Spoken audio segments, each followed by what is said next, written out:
숨막힐 듯한 긴장감이 감도는 무더운 여름날 아침.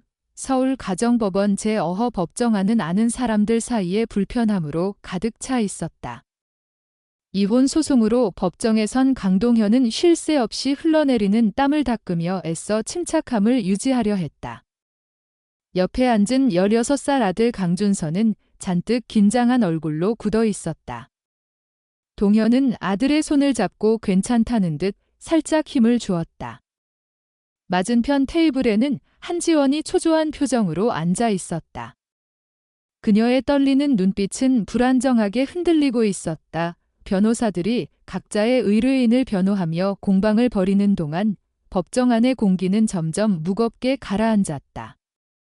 재판장 정중앙에 앉은 판사 윤상구는 양측의 주장을 차분하게 경청했다.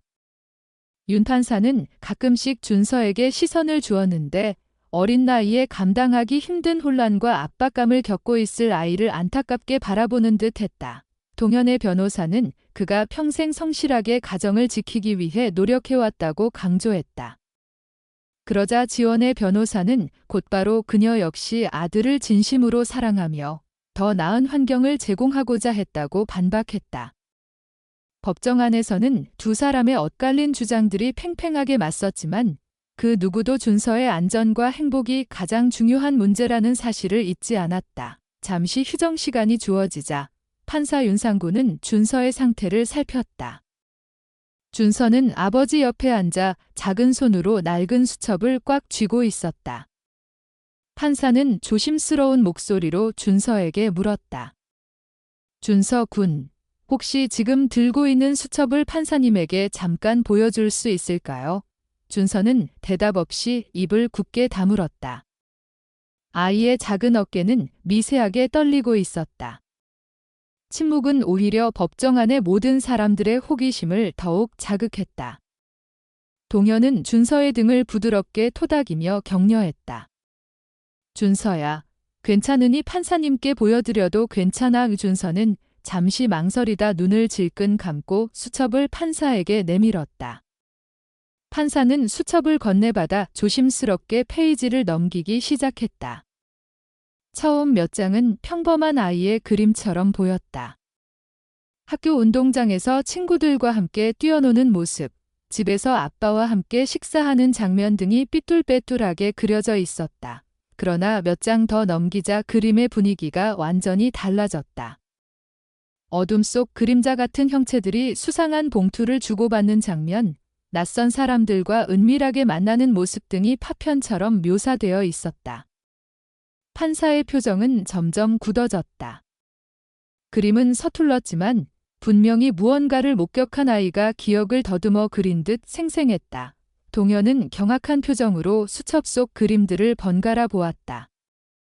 지원의 변호사는 당황한 기색을 감추지 못했고 지원 본인은 얼굴이 창백하게 질려 떨고 있었다. 지원은 황급히 자리에서 일어나 격렬하게 부인했다. 저 그림은 아이가 오해한 거예요. 전부 거짓말이에요. 사실이 아니에요.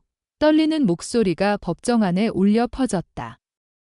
법정 안은 순식간에 술렁였다. 동현은 순간적으로 아무 말도 할 수 없었다. 준서가 직접 그린 그림이라는 사실이 단순한 상상이 아닐 수도 있다는 강한 의구심을 불러일으켰다. 무엇보다 아이의 불안하고 겁에 질린 눈빛이 모든 진실을 말해주는 듯 했다. 판사 윤상구는 엄중한 목소리로 말했다. 이 수첩이 단순한 오해인지 아니면 중요한 증거인지 추가적인 조사가 필요해 보입니다. 만약 사실이라면 이 이혼 소송은 물론 더 심각한 문제로 번질 수 있습니다. 오순간 지원의 얼굴에는 분노와 불안이 뒤섞인 복잡한 감정이 스쳐 지나갔다. 그녀는 동현과 준서를 번갈아 쏘아보듯 쳐다보다가 고개를 돌리고 입술을 꽉 깨물었다. 동현은 준서를 품에 안으며 깊은 한숨을 내쉬었다. 재판정 안은 무거운 침묵에 휩싸였다. 재판은 잠시 중단되었고 모두가 자리에서 일어설 때 동현은 다시 한번 준서의 손을 꽉 잡았다. 준서는 간신히 들릴 만큼 작은 목소리로 물었다. 아빠, 내가 잘못한 건 아니지. 동현은 떨리는 눈빛으로 아들을 바라보며 힘주어 말했다. 아니야. 준서는 잘못한 거 없어. 그 순간 판사 윤상구가 다시 입을 열었다. 다음 기일 전까지 수첩 내용에 대한 조사를 진행하겠습니다. 필요하다면 경찰과 협력하여 사실관계를 확인할 것입니다. 누구도 쉽게 입을 열지 못하는 침묵 속에서 재판정 문이 열리고 사람들은 하나둘씩 법정을 나섰다. 동현의 머릿속에는 수첩 속 그림들이 지워지지 않고 맴돌았다. 아이가 대체 무엇을 본 것일까? 그리고 지원은 왜 저렇게까지 격렬하게 부인하는 것일까? 알 수 없는 의문들이 꼬리에 꼬리를 물었다. 그날 재판은 그렇게 끝났고 사람들은 저마다 복잡한 생각에 잠긴 채 법원을 나섰다. 판사 윤상구는 수첩을 조심스럽게 챙기며 혼잣말처럼 중얼거렸다.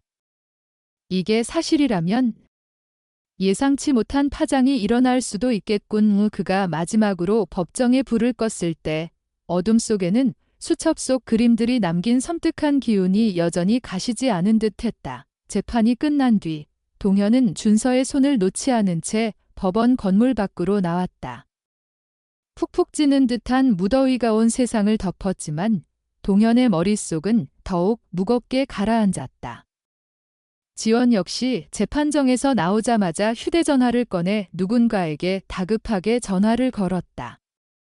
그녀의 불안한 목소리는 떨렸고 시선은 계속해서 주변을 경계하는 듯 흔들렸다. 동현이 준서를 달래며 그늘 밑으로 발걸음을 옮기자 지원이 그들에게 다가왔다. 그녀는 애써 초조한 기색을 숨기려 했지만 이미 목소리는 심하게 떨리고 있었다. 당신, 애한테 무슨 말을 한 거야?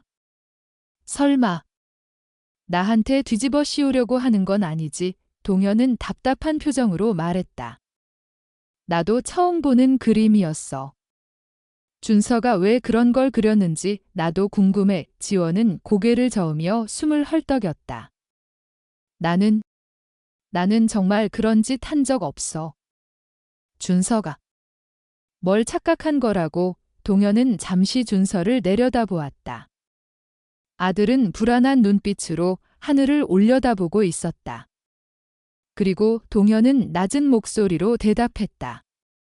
준서가 거짓말할 아이가 아니라는 건 당신도 잘 알잖아. 두 사람 사이에 싸늘한 침묵이 감돌았다.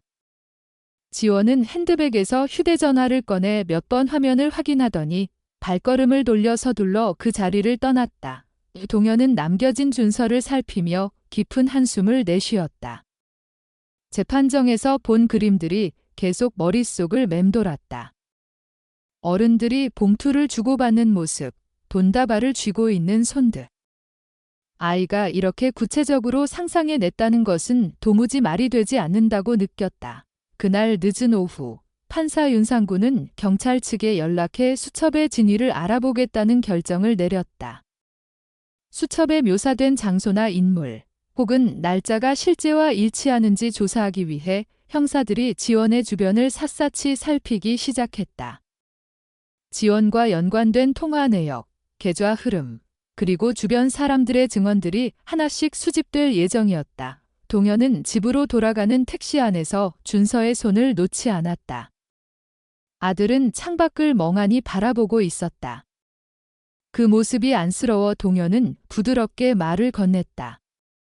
준서야, 오늘 많이 힘들었지? 하지만 내가 한 일은 잘못이 아니야. 무슨 일이 있어도 아빠가 널 지켜줄 거야. 준서는 고개를 끄덕였지만 얼굴에 드리운 걱정은 여전히 가시지 않았다. 아이는 작은 목소리로 물었다. 엄마가 나한테 시킨 심부름, 그런 것 잘못된 거였어? 난 그냥 엄마가 시키는 대로 한 것뿐인데. 동현은 순간 마음이 철렁 내려앉았다. 심부름이라니. 무슨 심부름을 말하는 거지? 준서는 망설이다가 어렵게 입을 열었다. 예전에 엄마가 자주 편지를 다른 사람에게 전해주라고 했어. 그냥 편지인 줄 알았는데 가끔은 두꺼운 봉투도 있었고 엄마는 한 번도 봉투를 열어보지 말라고 했어. 동현은 순간 머릿속이 하얗게 비워지는 듯 했다. 대체 지원이 어떤 의도로 준서에게 그런 심부름을 시켰을까? 혹시 아이를 위험에 빠뜨린 건 아닐까? 두려움이 파도처럼 밀려왔다. 하지만 겁에 질린 준서 앞에서 당장 강하게 문제를 제기할 수는 없었다. 동현은 애써 침착한 목소리로 말했다. 그랬군. 앞으로는 그런 일 절대 하지 않아도 돼. 혹시 무슨 일이 있어도 아빠에게 먼저 말해. 준서는 작게 고개를 끄덕였다. 그 순간 택시가 신호에 걸려 멈춰 섰고 창밖으로 서울의 거대한 빌딩 숲이 펼쳐졌다. 동현은 갑갑한 마음에 창문을 조금 열었다. 뜨거운 바람이 훅 밀려 들어왔지만 그의 심장은 여전히 차가운 불안감에 휩싸여 있었다. 늦은 밤, 동현과 준서는 집에 도착했다. 동현은 간단히 저녁을 차려 준서에게 먹였지만 둘 다 식사를 제대로 할 수 없었다. 식탁 앞에서 준서는 울먹이며 말했다. 아빠, 엄마가 무서워. 동현은 아이를 품에 꼭 안으며 나지막이 중얼거렸다. 무서워할 것 없어. 아빠, 지켜줄 테니까. 그러나 동현 자신도 불안했다. 지원이 분명 무언가를 감추고 있다는 느낌을 지울 수 없었다. 다음 날 아침, 동현은 온라인 뉴스 기사에서 한 여성이 수상한 송금 기록으로 경찰 조사를 받게 되었다는 단신 기사를 보았다. 직감적으로 지원과 관련된 일일 수도 있다는 생각이 스쳤다. 그리고 같은 시각, 지원은 좁은 아파트 거실에서 휴대전화를 꽉 쥐고 있었다. 반쯤 가린 창문 틈으로 들어오는 희미한 빛 속에서 그녀는 떨리는 손으로 메시지를 확인했다. 화면에는 짧은 문장이 적혀 있었다. 지금 곤란해졌다. 눈앞이 캄캄해지는 듯한 불안감이 밀려왔다. 가족을 지키려고 시작한 일이었지만 이제 모든 것이 걷잡을 수 없이 위험한 상황으로 치닫고 있다는 생각에 숨이 턱 막혔다. 그날 밤, 그녀는 잠을 이루지 못하고 무언가 결단을 내려야 한다는 압박감에 시달렸다. 그렇게 또 하루의 밤이 지나고 상황은 점점 돌이킬 수 없는 방향으로 흘러가기 시작했다. 서울 가정법원에서 소동이 벌어진 지 며칠 후 본격적인 수사가 시작되었다. 판사 윤상구의 지시에 따라 경찰은 지원의 주변 사람들을 하나둘 조사하기 시작했다. 그녀가 누구와 자주 연락했는지, 주로 어디를 오갔는지, 어떤 계좌를 사용하는지 꼼꼼하게 샅샅이 훑었다. 동현 역시 수사를 돕기 위해 필요한 정보를 정리했다. 그는 지원과 함께 평범한 일상을 보내던 시절, 그녀가 사적인 연락을 자주 주고받던 인물들을 떠올리려 애썼다. 명확한 단서는 없었지만 몇몇 이름과 번호가 어렴풋이 기억났다. 특히 헤레라라는 낯선 이름이 언젠가 지원의 휴대전화 화면에 찍힌 것을 본 적이 있었다. 그때는 해외 친구가 있나 보다 하고 대수롭지 않게 넘겼지만 이제 와서 생각해보니 석연치 않았다. 경찰은 이웃들의 증언도 확보했다. 밤늦은 시각에 지원의 아파트 현관 앞에서 낯선 남자들이 서성거리는 모습을 본 사람이 있는가 하면 엘리베이터를 함께 타고 내린 뒤 묘하게 서둘러 떠나는 모습이 이상했다고 증언하는 이도 있었다. 동현은 이 모든 이야기를 전해 듣고 소름이 돋았다. 준서를 데리고 그런 위험 속에서 살았던 말인가. 한편 지원은 경찰 조사가 시작되었다는 소식을 듣고 극도로 불안해했다. 그녀는 좁은 아파트 안에서 증거가 될 만한 물건들을 닥치는 대로 치우고 서류나 수첩 같은 것들을 정신없이 숨기거나 없애려 했다. 심지어 도망칠 계획까지 세우고 있었는지 가방 몇 개를 황급히 꾸리는 모습이 준서에게 발각되었다. 준서는 소파 구석에 웅크린 채 불안한 눈빛으로 엄마를 지켜보았다. 서류를 갈기갈기 찢는 엄마의 손길은 어린 마음에 깊은 공포를 심어주었다. 엄마가 대체 무슨 잘못을 저지른 걸까? 준서는 엄마의 이상 행동을 동현에게 알려야 할지 고민했지만 혹시라도 엄마가 화를 낼까봐 두려워 아무 말도 하지 못했다. 그 무렵 동현은 경찰 측과 협력하여 준서의 안전 대책을 마련하기 시작했다. 아침 일찍 동현을 찾아온 형사가 조심스럽게 말했다. 강동현 씨, 죄송하지만 준서 군의 안전을 위해 당분간 안전한 장소에서 지내는 것이 좋겠습니다. 한지원 씨가 범죄 조직과 연루되어 있을 가능성이 높아 아이가 위험에 처할 수도 있습니다. 동현은 대답을 망설였다. 갑작스럽게 집을 옮기는 것은 쉽지 않았고 준서에게 큰 불안감을 줄 수 있었다. 게다가 아들에게 엄마의 범죄 연루 사실을 더 구체적으로 설명해야 한다는 점도 마음에 걸렸다. 그러나 준서가 위험에 처할 수 있다는 생각에 동현은 결국 결심했다. 아이를 지키기 위해서라면 어떻게든 해야죠. 협조하겠습니다. 그날 저녁, 동현은 준서와 마주 앉아 진지한 대화를 나누었다. 지난 며칠 동안 급격하게 변해버린 가정의 모습, 엄마의 수상한 행동, 그리고 법원에서 밝혀진 수첩 속 그림까지 아빠의 조심스러운 설명은 준서에게 또다시 커다란 충격으로 다가왔다. 준서는 눈물을 글썽이며 고개를 떨구었다. 내가 엄마를 배신한 거라면, 엄마가 나를 더 이상 사랑하지 않으면 어떻게? 무서워. 동현은 아이의 작은 어깨를 감싸 안고 애써 침착하게 말했다. 배신이 아니야. 내가 한 건 사실을 말한 것뿐이고 엄마가 정말 잘못된 길을 갔다면 책임을 져야 해. 무엇보다 널 보호하는 게 아빠가 할 일이야. 그 시각, 지원은 또 다른 전화를 받고 있었다. 휴대전화 화면에는 짧은 메시지가 떠올랐다. 헤레라 쪽도 움직이기 시작했다. 늦으면 우리 둘 다 끝이야. 그녀는 휴대전화를 내려다보며 차가운 땀을 흘렸다. 수첩에 그려진 그림 때문에 모든 비밀이 드러날 수도 있다는 불안감이 점점 커졌고 이미 경찰이 주변을 조사하고 있다는 소식에 마음이 타들어갔다. 도망치듯 해외로 떠날 것인가, 아니면 경찰 조사에 응해 모든 것을 털어놓을 것인가. 그 어느 쪽도 쉽지 않았다. 늦은 밤, 어두운 골목길에서 지원은 모자를 깊게 눌러쓰고 전화를 받았다. 수화기 너머로 낮고 거친 목소리가 들려왔다. 더 이상 기다릴 수 없어. 내가 약속을 어기면 아이와 남편도 위험해질 거라는 걸 명심해. 그 목소리에 지원은 숨이 턱 막혔다. 준서와 동현을 직접적으로 언급하며 협박하는 내용이 그녀의 심장을 짓눌렀다. 시간이 얼마 남지 않았다는 절박감이 뚜렷하게 느껴졌고 지원은 결국 도주 계획을 구체화하기로 마음먹었다. 경찰이 자신을 올가매는 올가미를 점점 좁혀오기 전에 어떻게든 이곳을 떠나야 한다고 생각했다.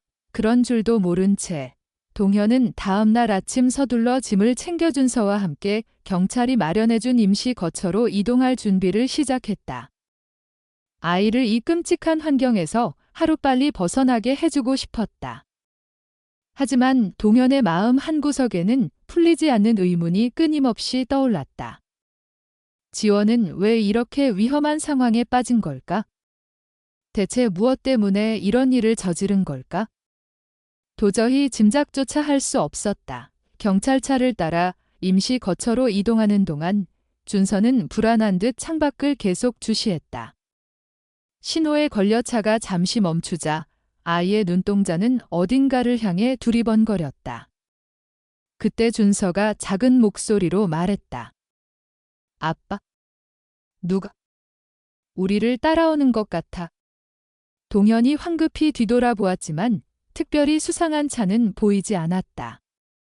그러나 아이의 말투가 너무나 심각해 보였고 동현은 문득 등줄기가 오싹해지는 듯한 섬뜩한 기분을 느꼈다.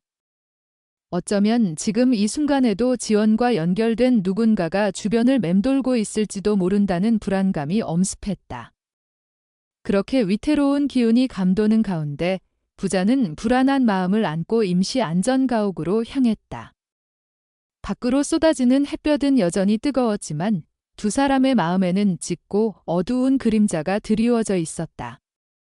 그리고 그 그림자의 중심에는 지원이 필사적으로 숨기고 있는 어두운 진실이 더욱 선명하게 자리하고 있었다. 웃음 막힐 듯 이어지는 무더위 속에서 한지원은 텅 빈 아파트에 홀로 남겨져 지난 날들을 되짚어 보고 있었다.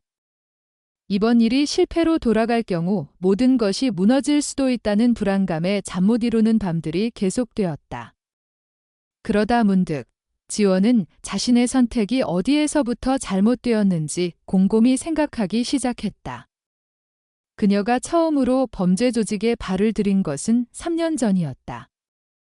결혼 생활이 이미 파국을 향해 치닫고 있던 시기에 동현은 직장 구조조정으로 한동안 수입이 불안정했고 지원 역시 직장을 그만둬야 할 위기에 놓였다. 갑작스럽게 닥쳐온 생활고에 속수무책으로 무너져 내렸지만 막상 주변에 도움을 청할 만한 친인척도 변변치 않았다. 지원은 이를 악물고 아르바이트를 전전했지만 빚은 눈덩이처럼 불어났고 하루하루가 살얼음판을 걷는 듯 불안하기만 했다. 바로 그 무렵 그녀에게 뜻밖의 손길이 다가왔다. 과거 호감을 가졌던 지인의 소개로 알게 된 외국인이었다. 헤레라라는 생소한 이름이 적힌 회사 명함을 건네받았을 때는 단순히 무역이나 물류 관련 회사라고 짐작했다. 그는 지원에게 달콤한 말로 속삭였다.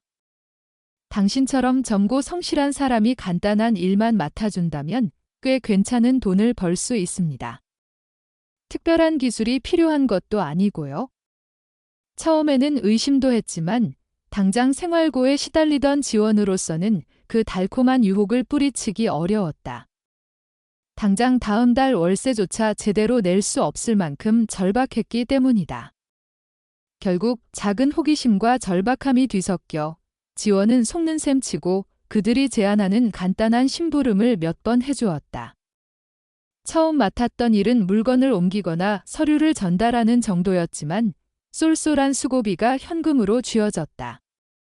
점점 일이 익숙해질수록 보수는 눈에 띄게 커졌고 지원은 불안한 마음을 애써 외면하며 집안일까지만 딱 끝내고 그만두자고 스스로를 합리화하며 설득했다. 하지만 범죄 조직은 결코 호락호락하게 그녀를 놓아주지 않았다. 지원이 단 한 번이라도 꿀맛을 보자 그들은 더욱 위험하고 은밀한 일들을 제시하며 그녀를 끈질기게 압박하기 시작했다. 처음에는 소량의 마약 성분을 전달하는 단순한 일이었지만 갈수록 그 수위는 점점 높아졌다. 협박도 노골적이었다. 이제 와서 발을 빼겠다고? 그동안 받은 돈을 고스란히 물어내야 할 거야. 게다가 내 가족과 아이에게 무슨 일이 생길지는 장담 못해. 그들의 섬뜩한 협박은 지원을 순식간에 올가매기에 충분했다. 이렇듯 위태로운 생활을 이어가면서도 지원은 애써 불안한 속내를 드러내지 않으려 노력했다. 바쁘다는 핑계로 밤늦게 귀가하는 날이 잦아졌고 지친 얼굴을 감추기 위해 짙은 화장을 하는 날도 늘어났다. 동현은 직장 문제로 지쳐 있었고 두 사람은 점점 대화가 줄어들었다. 사랑이 완전히 식은 것은 아니었지만 불신과 피로감이 두 사람 사이에 켜켜이 쌓여갔다. 그리고 어느 날 조직 내에서 가족을 이용해 경찰의 수사망을 교묘하게 피하자는 이야기가 오갔다. 지원은 결국 준서를 자신도 모르게 위험한 조직 범죄에 노출시키는 돌이킬 수 없는 실수를 저지르고 말았다. 아이가 봉투를 대신 전달해주면 어른들은 쉽게 의심하지 않을 거야. 경찰도 어린아이를 함부로 잡아 가두진 않겠지? 처음에는 경악했지만 이미 수렁에 깊이 빠져버린 지원은 다른 선택지가 없다고 느꼈다. 돈이 절실한 시점에 조직이 제시한 해결책을 거절하기에는 잃을 것이 너무 많았다. 준서야, 이거 잠깐만. 저쪽에 전해주고 올래? 그냥 간단한 서류니까 잊어버리지 않게 조심하고. 아들은 아무것도 모른 채 순진하게 엄마를 믿고 그대로 움직였다. 그 심부름이 얼마나 위험하고 잘못된 일인지 전혀 인식하지 못한 채 그 이후로 지원은 자신이 이미 돌이킬 수 없는 강을 건넜다는 것을 깨달았다. 어린 아들에게 죄책감을 느끼면서도 한편으로는 아이를 이용하는 편이 오히려 안전하다는 조직의 강요에 굴복하고 말았다. 돈은 계속해서 들어왔지만 마음 한구석에는 늘 불안과 두려움이 짙게 드리워져 있었다. 이혼 소송이 시작될 무렵 지원은 차라리 동현과 완전히 갈라서는 것이 모든 것을 덮고 새 출발을 할 수 있는 유일한 방법일지도 모른다고 막연하게 기대했다. 그러나 재판 과정에서 준서의 수첩이 세상에 드러나게 될 줄은 상상조차 하지 못했다. 한편 그 시각 강동현은 경찰서에서 뜻밖의 만남을 가졌다. 그는 학창 시절부터 알고 지내던 오랜 친구이자 형사인 최현석과 마주 앉아 있었다. 최 형사는 조심스러운 표정으로 내부 수사를 통해 알아낸 충격적인 정보를 동현에게 털어놓았다. 내 전부인 한지원 씨 말이야. 이미 우리 쪽에서 수배 대상이 될 수도 있다는 얘기가 나오고 있어. 하필이면 악명 높은 헤레라라는 범죄 조직과 연루된 정황이 포착된 것 같아 동현은 믿을 수 없다는 듯 되물었다. 헤레라라면 그 해외 마약 밀매 조직 말인가? 설마 지원이가 거기에 휘말린 거라고 최 형사는 고개를 끄덕였다. 자세히 말해줄 수는 없지만 지금 경찰 쪽에서 관련 자료를 샅샅이 추적하고 있어.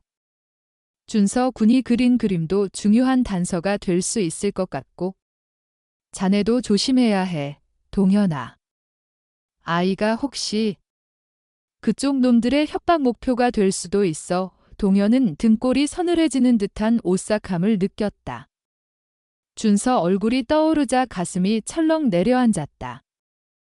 아들을 이 위험천만한 상황에서 반드시 지켜내야 한다고 동현은 다시 한번 굳게 다짐했다. 이미 법원과 경찰이 협력해 준서의 안전을 위한 대책을 세우고 있다고 하니 조금이나마 마음이 놓이긴 했지만 지원이 휘말린 범죄의 규모가 상상 이상으로 거대하다는 사실의 혼란스러움과 충격은 쉬이 가시지 않았다. 그날 밤 판사 윤상구는 경찰 측으로부터 제출받은 한지원 관련 보고서 일부를 검토하게 되었다. 이전 재판에서 만났던 한지원과 지금 보고서에 등장하는 한지원은 마치 전혀 다른 사람처럼 느껴졌다. 판사는 속으로 깊은 한숨을 내쉬었다. 이 여자가 단순히 생활고 때문에 어쩔 수 없이 범죄에 가담했다고 보기엔 상황이 너무 심각하고 복잡해 보이는구나. 판사는 곧바로 준서와 동현에 대한 보호 조치를 더욱 강화하라고 지시했다. 아직까지 긴급 체포 명령이 공식적으로 내려진 것은 아니었지만 상황은 이미 걷잡을 수 없이 위험 수위를 넘어서고 있었다. 한편 지원은 텅 빈 아파트 창가에 기대어 어두컴컴한 밤하늘을 하염없이 올려다보고 있었다. 검은 실루엣처럼 솟아오른 고층 빌딩 사이로 희미한 달빛만이 간신히 스며들고 있었다. 그녀는 마지막 희망이라도 붙잡고 싶은 심정으로 휴대전화를 초조하게 만지작거렸다. 이대로 모든 것이 끝장날 수도 있다는 불길한 예감이 점점 더 짙어지고 있었다. 바로 그때 휴대전화가 요란하게 울렸다. 발신자는 조직의 중간 간부였다. 이번 주 안으로 모든 것을 깨끗하게 정리해.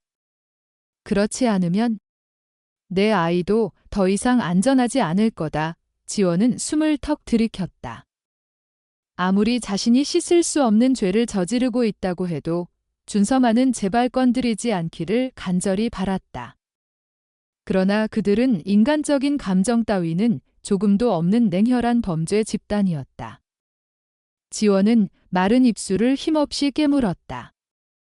아들을 위해서라도 이제는 어떻게든 이 늪에서 빠져나가야 해. 하지만 이미 시간은 그녀의 편이 아닌 듯했다.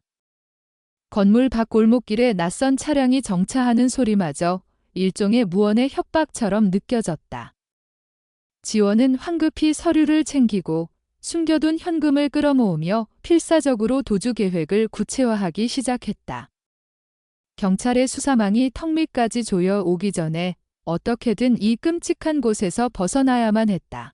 그런 줄도 까맣게 모른 채 동현은 다음 날 아침 일찍 서둘러 짐을 챙겨 준서와 함께 경찰이 마련해준 임시 숙소로 이동할 채비를 서둘렀다. 아이를 이 고통스러운 환경에서 하루라도 빨리 벗어나게 해주고 싶었다. 하지만 동현의 마음 한구석에는 여전히 풀리지 않는 깊은 의문이 끊임없이 떠올랐다. 지원은 왜 이렇게까지 위험한 상황에 스스로를 내몬 걸까? 대체 무엇 때문에 이런 끔찍한 일에 가담하게 된 걸까? 도무지 짐작조차 할 수 없었다. 경찰차를 따라 낯선 임시 거처로 향하는 동안 준서는 불안한 눈빛으로 창밖 풍경을 계속해서 주시했다. 신호에 걸려 차가 잠시 멈춰서자 아이의 시선은 마치 무언가를 쫓는 듯 불안하게 흔들렸다. 바로 그때 준서가 조그맣게 속삭였다. 아빠? 누가? 우리를 계속 따라오는 것 같아 동현은 황급히 뒤돌아보았지만 특별히 수상한 차량은 눈에 띄지 않았다. 하지만 아이의 목소리가 너무나 불안하고 떨리고 있었기에 동현은 순간 등줄기를 타고 섬뜩한 한기가 스며드는 듯한 불길한 예감을 느꼈다. 어쩌면 지금 이 순간에도 지원과 연결된 검은 그림자들이 우리 주변을 맴돌고 있을지도 모른다는 섬뜩한 불안감이 뇌리를 스쳤다. 그렇게 위태로운 기운이 감도는 불안한 순간 속에서 부자는 무거운 침묵을 안고 임시 안전가옥으로 향했다. 밖으로 보이는 햇볕은 여전히 뜨거웠지만 두 사람의 마음에는 짙고 어두운 그림자가 드리워져 있었다. 그리고 그 그림자의 중심에는 지원이 필사적으로 숨기고 있는 어두운 진실이 더욱 선명하게 자리하고 있었다. 오숨 막힐 듯 이어지는 무더위 속에서 한지원은 텅 빈 아파트에 홀로 남겨져 지난 날들을 되짚어 보고 있었다. 이번 일이 실패로 돌아갈 경우 모든 것이 무너질 수도 있다는 불안감에 잠 못 이루는 밤들이 계속되었다. 그러다 문득 지원은 자신의 선택이 어디에서부터 잘못되었는지 곰곰이 생각하기 시작했다. 그녀가 처음으로 범죄 조직에 발을 들인 것은 3년 전이었다. 결혼 생활이 이미 파국을 향해 치닫고 있던 시기에 동현은 직장 구조조정으로 한동안 수입이 불안정했고 지원 역시 직장을 그만둬야 할 위기에 놓였다. 갑작스럽게 닥쳐온 생활고에 속수무책으로 무너져 내렸지만 막상 주변에 도움을 청할 만한 친인척도 변변치 않았다. 지원은 이를 악물고 아르바이트를 전전했지만 빚은 눈덩이처럼 불어났고 하루하루가 살얼음판을 걷는 듯 불안하기만 했다. 바로 그 무렵 그녀에게 뜻밖의 손길이 다가왔다. 과거 호감을 가졌던 지인의 소개로 알게 된 외국인이었다. 헤레라라는 생소한 이름이 적힌 회사 명함을 건네받았을 때는 단순히 무역이나 물류 관련 회사라고 짐작했다. 그는 지원에게 달콤한 말로 속삭였다. 당신처럼 젊고 성실한 사람이 간단한 일만 맡아준다면 꽤 괜찮은 돈을 벌 수 있습니다. 특별한 기술이 필요한 것도 아니고요. 처음에는 의심도 했지만 당장 생활고에 시달리던 지원으로서는 그 달콤한 유혹을 뿌리치기 어려웠다.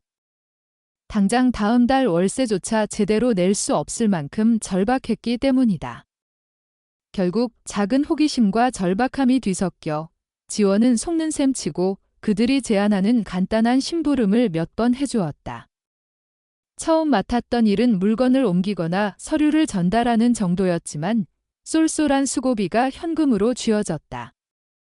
점점 일이 익숙해질수록 보수는 눈에 띄게 커졌고 지원은 불안한 마음을 애써 외면하며 집안일까지만 딱 끝내고 그만두자고 스스로를 합리화하며 설득했다. 하지만 범죄 조직은 결코 호락호락하게 그녀를 놓아주지 않았다. 지원이 단 한 번이라도 꿀맛을 보자 그들은 더욱 위험하고 은밀한 일들을 제시하며 그녀를 끈질기게 압박하기 시작했다. 처음에는 소량의 마약 성분을 전달하는 단순한 일이었지만 갈수록 그 수위는 점점 높아졌다. 협박도 노골적이었다. 이제 와서 발을 빼겠다고? 그동안 받은 돈을 고스란히 물어내야 할 거야. 게다가 내 가족과 아이에게 무슨 일이 생길지는 장담 못해. 그들의 섬뜩한 협박은 지원을 순식간에 올가매기에 충분했다. 이렇듯 위태로운 생활을 이어가면서도 지원은 애써 불안한 속내를 드러내지 않으려 노력했다. 바쁘다는 핑계로 밤늦게 귀가하는 날이 잦아졌고 지친 얼굴을 감추기 위해 짙은 화장을 하는 날도 늘어났다. 동현은 직장 문제로 지쳐 있었고 두 사람은 점점 대화가 줄어들었다. 사랑이 완전히 식은 것은 아니었지만 불신과 피로감이 두 사람 사이에 켜켜이 쌓여갔다. 그리고 어느 날 조직 내에서 가족을 이용해 경찰의 수사망을 교묘하게 피하자는 이야기가 오갔다. 지원은 결국 준서를 자신도 모르게 위험한 조직 범죄에 노출시키는 돌이킬 수 없는 실수를 저지르고 말았다. 아이가 봉투를 대신 전달해주면 어른들은 쉽게 의심하지 않을 거야. 경찰도 어린아이를 함부로 잡아 가두진 않겠지. 처음에는 경악했지만 이미 수렁에 깊이 빠져버린 지원은 다른 선택지가 없다고 느꼈다. 돈이 절실한 시점에 조직이 제시한 해결책을 거절하기에는 잃을 것이 너무 많았다. 준서야, 이거 잠깐만. 저쪽에 전해주고 올래? 그냥 간단한 서류니까 잊어버리지 않게 조심하고. 아들은 아무것도 모른 채 순진하게 엄마를 믿고 그대로 움직였다. 그 심부름이 얼마나 위험하고 잘못된 일인지 전혀 인식하지 못한 채 그 이후로 지원은 자신이 이미 돌이킬 수 없는 강을 건넜다는 것을 깨달았다. 어린 아들에게 죄책감을 느끼면서도 한편으로는 아이를 이용하는 편이 오히려 안전하다는 조직의 강요에 굴복하고 말았다. 돈은 계속해서 들어왔지만 마음 한구석에는 늘 불안과 두려움이 짙게 드리워져 있었다. 이혼 소송이 시작될 무렵 지원은 차라리 동현과 완전히 갈라서는 것이 모든 것을 덮고 새 출발을 할 수 있는 유일한 방법일지도 모른다고 막연하게 기대했다. 그러나 재판 과정에서 준서의 수첩이 세상에 드러나게 될 줄은 상상조차 하지 못했다. 한편 그 시각 강동현은 경찰서에서 뜻밖의 만남을 가졌다. 그는 학창 시절부터 알고 지내던 오랜 친구이자 형사인 최현석과 마주 앉아 있었다.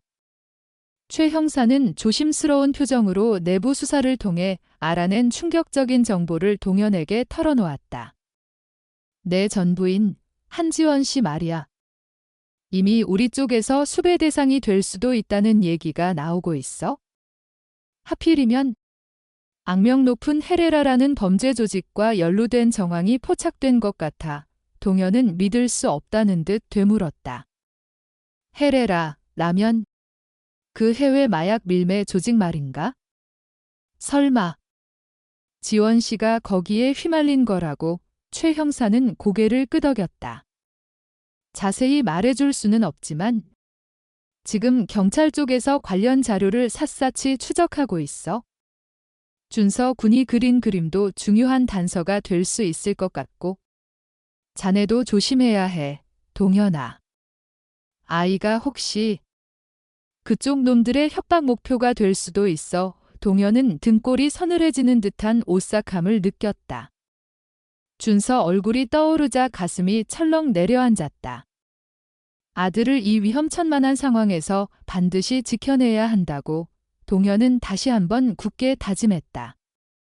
이미 법원과 경찰이 협력해 준서의 안전을 위한 대책을 세우고 있다고 하니 조금이나마 마음이 놓이긴 했지만 지원이 휘말린 범죄의 규모가 상상 이상으로 거대하다는 사실의 혼란스러움과 충격은 쉬이 가시지 않았다. 그날 밤 판사 윤상구는 경찰 측으로부터 제출받은 한지원 관련 보고서 일부를 검토하게 되었다. 이전 재판에서 만났던 한지원과 지금 보고서에 등장하는 한지원은 마치 전혀 다른 사람처럼 느껴졌다. 판사는 속으로 깊은 한숨을 내쉬었다.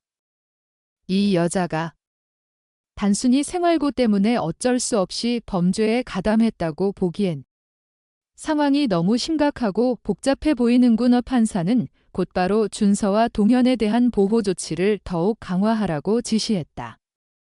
아직까지 긴급 체포 명령이 공식적으로 내려진 것은 아니었지만 상황은 이미 걷잡을 수 없이 위험 수위를 넘어서고 있었다. 한편 지원은 아파트 창가에 기대어 어두컴컴한 밤하늘을 하염없이 올려다보고 있었다. 검은 실루엣처럼 솟아오른 고층 빌딩 사이로 희미한 달빛만이 간신히 스며들고 있었다. 그녀는 마지막 희망이라도 붙잡고 싶은 심정으로 휴대전화를 초조하게 만지작거렸다. 이대로 모든 것이 끝장날 수도 있다는 불길한 예감이 점점 더 짙어지고 있었다. 바로 그때 휴대전화가 요란하게 울렸다. 발신자는 조직의 중간 간부였다. 이번 주 안으로 모든 것을 깨끗하게 정리해. 그렇지 않으면 내 아이도 더 이상 안전하지 않을 거다. 지원은 숨을 턱 들이켰다. 아무리 자신이 씻을 수 없는 죄를 저지르고 있다고 해도 준서만은 제발 건드리지 않기를 간절히 바랐다. 그러나 그들은 인간적인 감정 따위는 조금도 없는 냉혈한 범죄 집단이었다. 지원은 마른 입술을 힘없이 깨물었다. 아들을 위해서라도 이제는 어떻게든 이 늪에서 빠져나가야 해. 하지만 이미 시간은 그녀의 편이 아닌 듯했다. 건물 밖 골목길에 낯선 차량이 정차하는 소리마저 일종의 무언의 협박처럼 느껴졌다. 지원은 황급히 서류를 챙기고 숨겨둔 현금을 끌어모으며 필사적으로 도주 계획을 구체화하기 시작했다. 경찰의 수사망이 턱 밑까지 조여 오기 전에 어떻게든 이 끔찍한 곳에서 벗어나야만 했다. 그런 줄도 까맣게 모른 채 동현은 다음 날 아침 일찍 서둘러 짐을 챙겨 준서와 함께 경찰이 마련해준 임시 거처로 이동할 준비를 시작했다. 아이를 이 끔찍한 환경에서 하루라도 빨리 벗어나게 해주고 싶었다. 하지만 동현의 마음 한구석에는 풀리지 않는 의문이 끊임없이 떠올랐다. 지원은 왜 이렇게 위험한 상황에 빠진 걸까? 대체 무엇 때문에 이런 일을 저지른 걸까? 도저히 짐작조차 할 수 없었다. 경찰차를 따라 낯선 임시 거처로 향하는 동안 준서는 불안한 눈빛으로 창밖 풍경을 계속 주시했다. 신호에 걸려 차가 잠시 멈춰서자 아이의 눈동자는 마치 무언가를 쫓는 듯 불안하게 흔들렸다. 그때 준서가 작은 목소리로 말했다. 아빠? 누가? 우리를 계속 따라오는 것 같아. 동현이 황급히 뒤돌아보았지만 특별히 수상한 차량은 보이지 않았다. 그러나 아이의 말투가 너무나 심각해 보였고 동현은 문득 등줄기를 타고 섬뜩한 한기가 스며드는 듯한 불길한 예감을 느꼈다. 어쩌면 지금 이 순간에도 지원과 연결된 검은 그림자들이 우리 주변을 맴돌고 있을지도 모른다는 섬뜩한 불안감이 엄습했다. 그렇게 위태로운 기운이 감도는 불안한 순간 속에서 부자는 무거운 침묵을 안고 임시 안전가옥으로 향했다. 밖으로 쏟아지는 햇볕은 여전히 뜨거웠지만 두 사람의 마음에는 짙고 어두운 그림자가 드리워져 있었다. 그리고 그 그림자의 중심에는 지원이 필사적으로 숨기고 있는 어두운 진실이 더욱 선명하게 자리하고 있었다. 찌는 듯한 무더위가 맹렬하게 기승을 부리는 한여름날, 한지원은 자신의 과거를 곰곰이 되짚어보며 깊은 생각에 잠겼다. 이번 일이 실패로 끝난다면 모든 것이 파국으로 치달을 수 있다는 불안감에 휩싸여 잠 못 이루는 밤이 계속되었다. 문득 그녀는 자신의 선택이 대체 어디서부터 잘못된 것인지 뼈저리게 후회하기 시작했다. 그녀가 범죄 조직과 처음으로 엮이게 된 것은 3년 전으로 거슬러 올라간다. 결혼 생활은 이미 파탄 직전에 놓여 있었고 남편 동현은 회사의 구조조정으로 오랫동안 일자리를 구하지 못해 수입이 불안정했다. 설상가상으로 지원마저 다니던 직장을 그만두게 되면서 갑작스러운 생활고가 닥쳐왔다. 엎친 데 덮친 격으로 엎친 데 덮친 격으로 친척이나 친구들에게 손을 벌릴 수도 없는 딱한 처지였다. 지원은 이를 악물고 밤낮으로 아르바이트를 하며 힘겹게 버텼지만 불어나는 빚을 감당하기에는 역부족이었다. 바로 그 무렵 그녀에게 헤레라 조직의 검은 그림자가 드리워졌다. 오래전부터 알고 지내던 지인의 소개로 헤레라의 하수인인 외국인 남자를 소개받게 된 것이다. 그는 자신을 무역회사 간부라고 소개하며 헤레라라는 회사의 명함을 건넸다. 당시에는 그저 평범한 무역회사인 줄 철석같이 믿었다. 그는 지원에게 달콤한 말로 유혹했다. 당신처럼 똑똑하고 성실한 분이라면 간단한 아르바이트만으로도 꽤 짭짤한 수입을 올릴 수 있습니다. 특별한 기술이나 경력은 전혀 필요 없으니 부담 갖지 마세요. 당장 눈앞의 캄캄한 현실에서 벗어나고 싶었던 지원은 그의 제안을 거절할 수 없었다. 다음 달 월세는 물론 당장 며칠 뒤 생활비조차 마련하기 어려웠던 절박한 상황이었기에 지푸라기라도 잡는 심정으로 그의 손을 잡았다. 호기심 반, 절박한 반으로 시작한 아르바이트는 생각보다 훨씬 간단했다. 처음에는 물건을 운반하거나 서류를 전달하는 등의 단순한 심부름이었지만 꽤 쏠쏠한 수입이 보장되었다. 점차 일에 익숙해지면서 그녀가 받는 돈은 점점 더 늘어났고 달콤한 현금의 유혹에 점점 더 깊숙이 빠져들었다. 지원은 불안감을 애써 외면하며 집안 일만 끝나면 발을 빼야지라고 되뇌었지만 그럴수록 헤레라의 검은 그림자는 더욱 짙게 그녀를 올감했다. 한 번 단맛을 본 지원을 조직은 절대 쉽게 놔주지 않았다. 그녀를 협박과 회유로 올가매며 더욱 위험하고 불법적인 일에 가담시키려 했다. 처음에는 단순 운반이었지만 점차 마약 밀매, 돈 세탁 등 끔찍한 범죄에 깊숙이 발을 담그게 되었다. 조직은 그녀에게 벗어날 수 없는 덫을 놓았다. 이제 와서 발을 빼겠다고? 웃기지 마. 내가 그동안 우리에게서 받아 챙긴 돈이 얼만 줄 알아? 억 단위가 넘어. 그 돈 전부 토해내고 깨끗하게 발을 빼든지 아니면 섬뜩한 협박은 점점 더 노골적으로 변해갔다. 내가 순순히 따르지 않으면 내 아들 준서가 어떻게 될지는 장담 못해요. 내 가족 모두 무사하지 못할 거다. 조직은 그녀의 가장 약한 고리인 아들을 들먹이며 협박했고 지원은 꼼짝없이 그들의 꼭두각시 노릇을 할 수밖에 없었다. 위태로운 날들이 계속될수록 지원은 불안과 죄책감에 짓눌렸다. 밤마다 악몽에 시달렸고 가슴을 짓누르는 불안감 때문에 숨조차 제대로 쉴 수 없었다. 죄책감과 불안감을 애써 감추며 평소와 다름없이 행동하려 애썼지만 불안한 눈빛과 초조한 기색은 감출 수 없었다. 밤늦게 귀가하는 날이 잦아졌고 점점 더 짙어지는 다크서클을 감추기 위해 화장만 짙어졌다. 남편 동현은 회사 일로 지쳐 있었고 두 사람은 서로에게 무관심해졌다. 한때는 서로를 뜨겁게 사랑했지만 이제는 불신과 냉담함만이 감돌았다. 겉으로는 평온한 척했지만 속으로는 언제 무너질지 모르는 위태로운 삶이었다.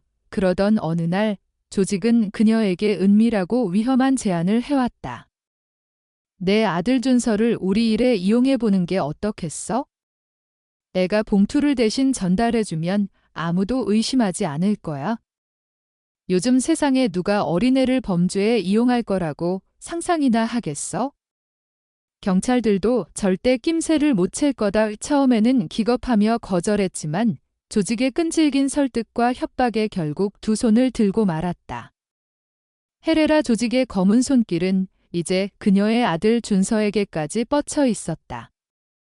준서에게 그냥 간단한 심부름이라고 둘러대. 혹시라도 수상하게 여기지 않도록 이지원은 떨리는 손으로 아들에게 봉투를 건넸다. 준서야, 잠깐만 우체통에 편지 좀 붙여줄래? 엄마가 바빠서 그러는데 부탁할 게. 아들은 순진하게 엄마를 믿고 봉투를 받아 들었다.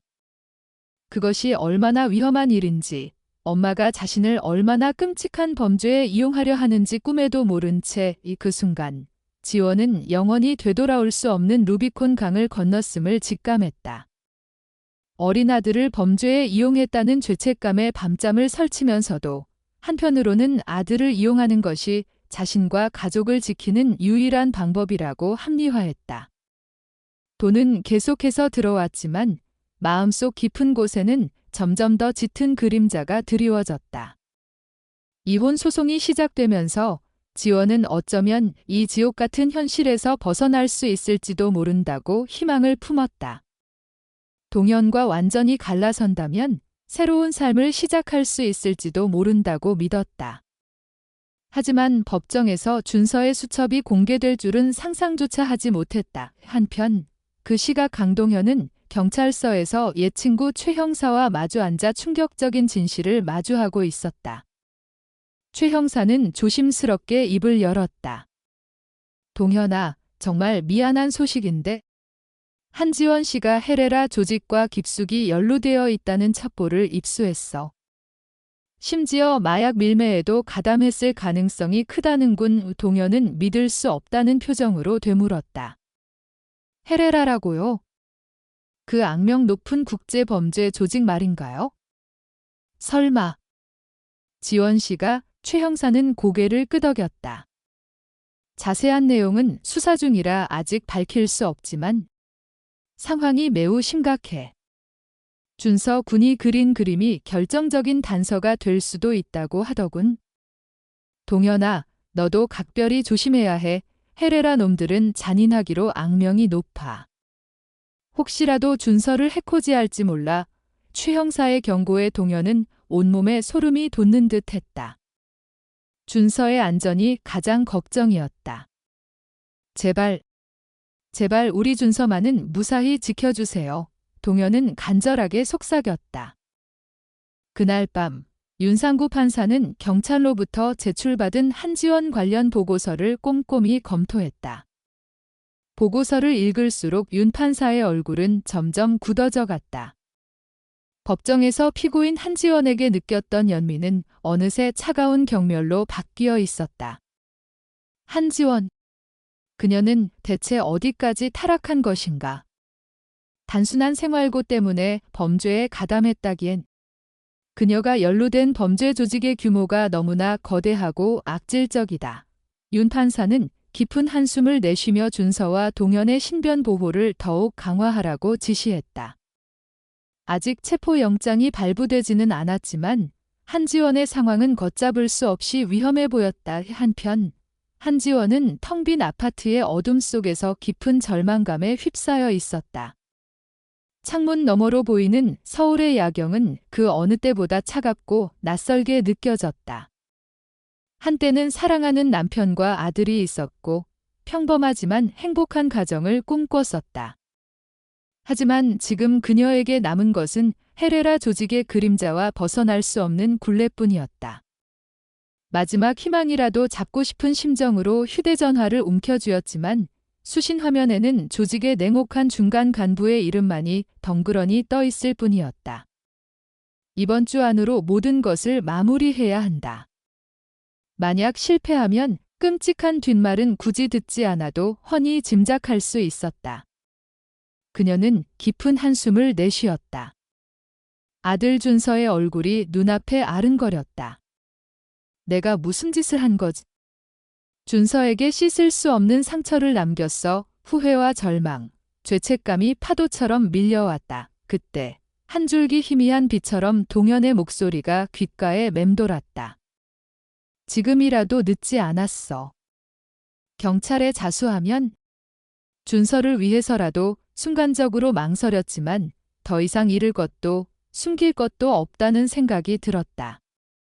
그녀는 떨리는 손으로 휴대전화 버튼을 눌렀다.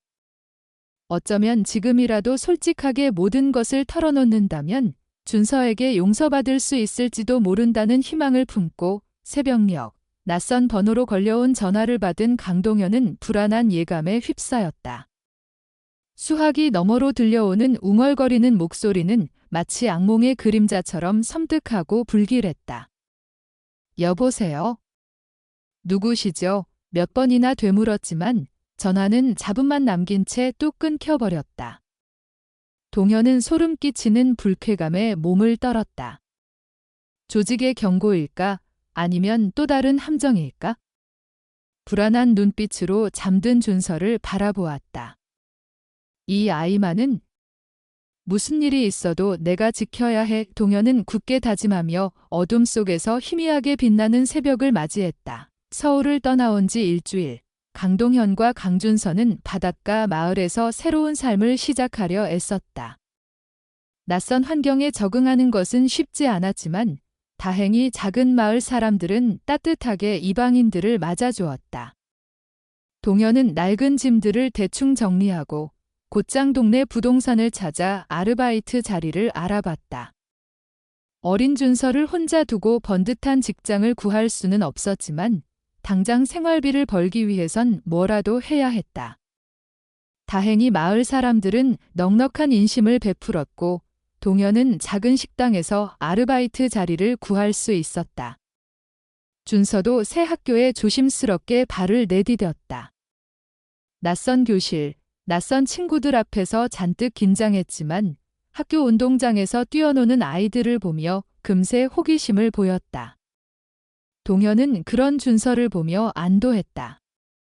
아무리 힘든 일이 있어도 아이는 아이답게 자라나는구나. 수업이 끝난 후 동현은 준서와 함께 해변을 거닐었다. 푸른 파도가 하얗게 부서지는 해변, 짭짤한 바다 내음, 머리 위로 펼쳐진 드높은 하늘. 서울에서는 잊고 지냈던 평화로운 풍경이 눈앞에 펼쳐졌다. 준서는 모래사장에 발자국을 찍으며 해맑게 웃었다.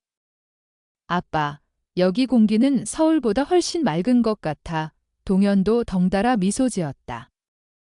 그래, 정말 공기가 좋네. 학교는 어땠어? 준서는 조금 수줍은 듯 대답했다. 조금 어색했지만 애들이 친절했어요. 다행이네. 천천히 적응해 나가자. 우 부자는 한동안 말없이 해변을 거닐었다. 붉게 물든 노을이 바다를 감싸